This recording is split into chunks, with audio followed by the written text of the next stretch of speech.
Ang one franc ng bansang Luxembourg.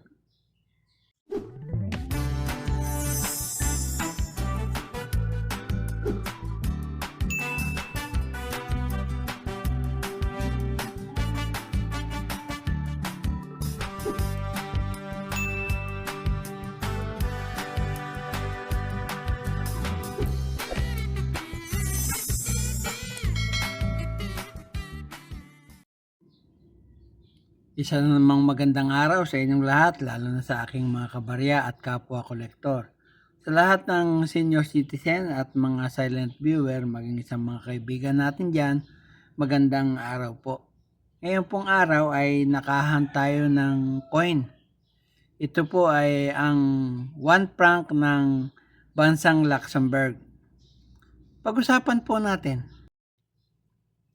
Sa harapang bahagi po ng baryang ito, ayan, makakita tayo ng isang tao. Yan po ay tinatawag nilang si Jean Grand Duke. Yan po.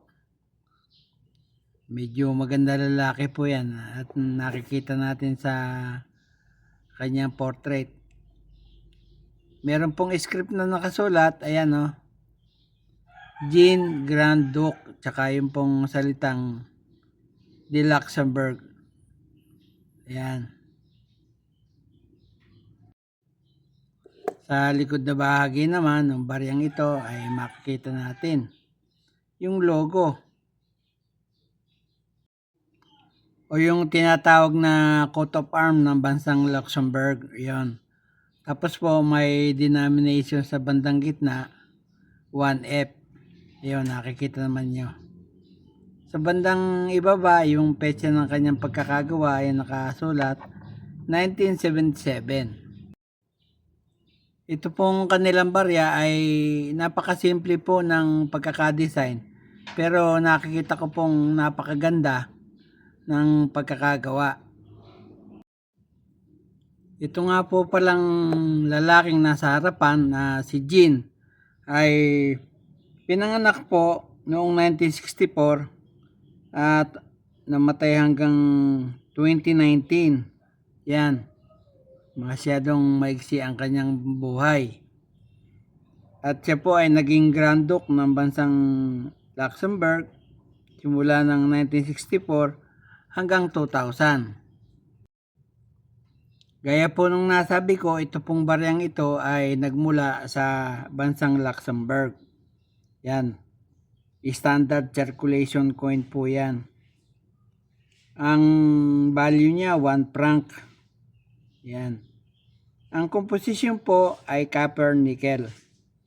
Tumitimbang po ng 4 grams at may diameter na 21 mm. May kapal po na 1.62 mm. Yan. May kakapalan. Ang hubog niya, ayan, bilog. Build and technique na ginamit at coin alignment ang orientation.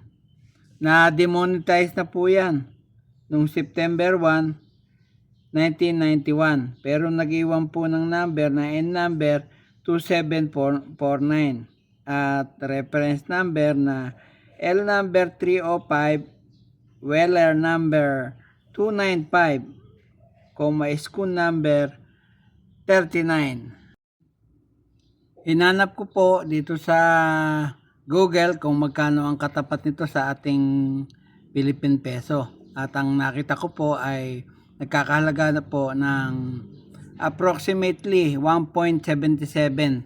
1 peso, 0.77 centavos. Yan po ang halaga niyan dito sa ating bansa. O yan po lamang at wala nang iba. At bago po ako magtapos sa aking content ngayong araw, muli ay binabati ko pong muli lahat at sinashoutout ko lahat ng aking kabarya, lahat ng kapwa kolektor, lahat ng mga vlogger dito sa Pilipinas at maging sa ibang bansa, at lahat ng senior citizen at mga silent viewer, at maging lahat ng mga kaibigan natin dyan. Shoutout po sa inyong lahat. Walang tigil at walang sawa po akong nagpapasalamat sa inyong lahat, sa inyong walang sawang pagtangkilik sa aking mga video. Maraming salamat po. At sa huli ay masabi kong mabuhay tayong lahat.